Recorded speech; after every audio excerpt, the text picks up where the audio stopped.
आज मैं आपको एक पेशेंट के बारे में बताऊंगा जो सोचने पर मजबूर कर देगी कि क्या फेयरनेस क्रीम किडनी के लिए इतनी हानिकारक हो सकती है क्या।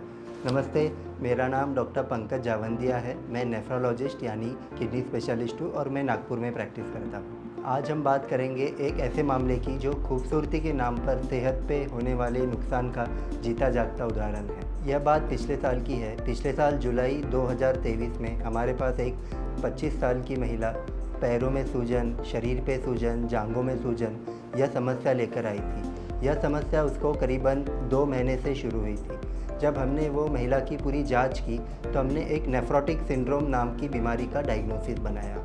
यह बीमारी वह होती है जिसमें यूरिन में धीरे धीरे प्रोटीन लीक शुरू हो जाता है और शरीर पे सूजन आना शुरू हो जाती है।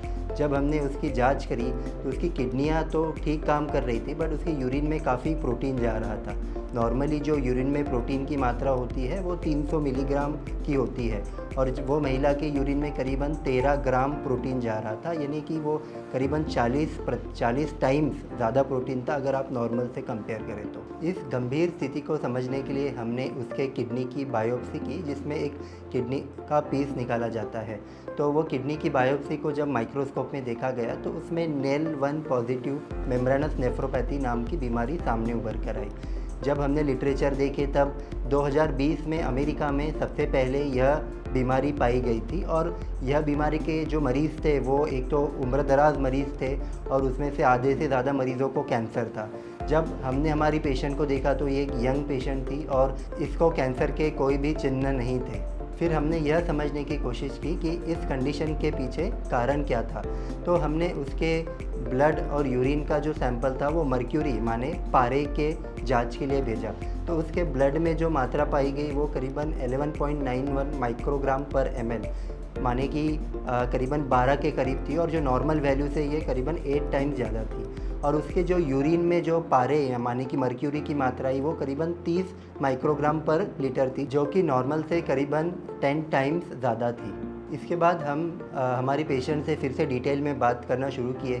उससे हमने पूछना शुरू किए क्या आपने रूटीन मेडिसिन के अलावा कोई नई मेडिसिन शुरू है की है क्या, या फिर कोई खाने में बदलाव किया है क्या, या फिर कोई अन्य तरीके का बदलाव किया है क्या। तो हमें पता चला कि उस महिला ने एक नई फेयरनेस क्रीम लगाना शुरू किया, जो कि उसने करीबन 2 महीने पहले यानी कि करीबन मई महीने से लगाना शुरू किया था। तो मर्क्यूरी कहाँ से आ रहा है ये हमारे लिए एक चिंता का विषय था, क्योंकि उसके ब्लड और यूरिन में काफ़ी मात्रा में मर्क्यूरी पाया गया था। और जो हमने पेशेंट की डिटेल लिए उसके अलावा फेयरनेस क्रीम के यूज़ के अलावा उन्होंने कुछ भी नई तरीके की मेडिसिन या नई तरीके का कोई खान पान में बदलाव कुछ भी चीज़ नहीं की थी। तो हमने वो मर्क्यूरी का क्रीम उससे बुलाया, न्यू क्रीम, उसने हमें वो क्रीम लाके दिया और वो क्रीम हमने एनालिसिस के लिए भेजा एक लैब में कि उसमें के क्या क्या मेटल है, मर्क्यूरी उसमें कितना है। और जो रिपोर्ट आया उसके देख के हम एकदम सरप्राइज़ हो चुके थे।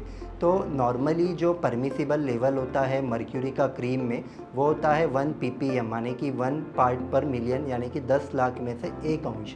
तो जो मर्क्यूरी में क्रीम का लेवल पाया गया वो था करीबन 5702, माने कि ये लगभग 6000 टाइम्स ज़्यादा है जो कि नॉर्मल मर्क्यूरी का परमिसिबल लेवल क्रीम में होना चाहिए। हमने तुरंत उसे वो फेशियल क्रीम इस्तेमाल ना करने की सलाह दी और उसे ट्रीटमेंट पे शुरू किया, जिसमें उसे स्टेरॉइड और साइक्लोफॉस्फेमाइड नाम की दवाई दी गई जो कि कैंसर की मरीज़ों में देते हैं। अच्छी बात यह रही कि वो पेशेंट ने अच्छा रिस्पांस किया और 6 महीने में उसकी सूजन पूरी तरीके से चली गई और उसके यूरिन में जो प्रोटीन जा रहा था वो भी पूरी तरीके से बंद हो गया। मेरा मानना है कि इंडिया जैसी डेवलपिंग कंट्रीज़ में ये जो कॉस्मेटिक्स आती है इनका कोई रेगुलेशन नहीं है, इनका मार्केट में आने के पहले सर्वेलेंस नहीं होता है। और जब हमने हमारे पेशेंट से बात की तो उसने कहा कि ये ऑनलाइन मार्केट में ई-कॉमर्स पे over the counter easily available है और उसके काफ़ी फ्रेंड्स भी यह फेयरनेस क्रीम यूज़ कर रहे थे और उन्हें भी थोड़ी बहुत पैरों में सूजन आना शुरू हो चुकी थी। गोरेपन के लिए हमारी दीवानगी इतनी तरीके से बढ़ चुकी है कि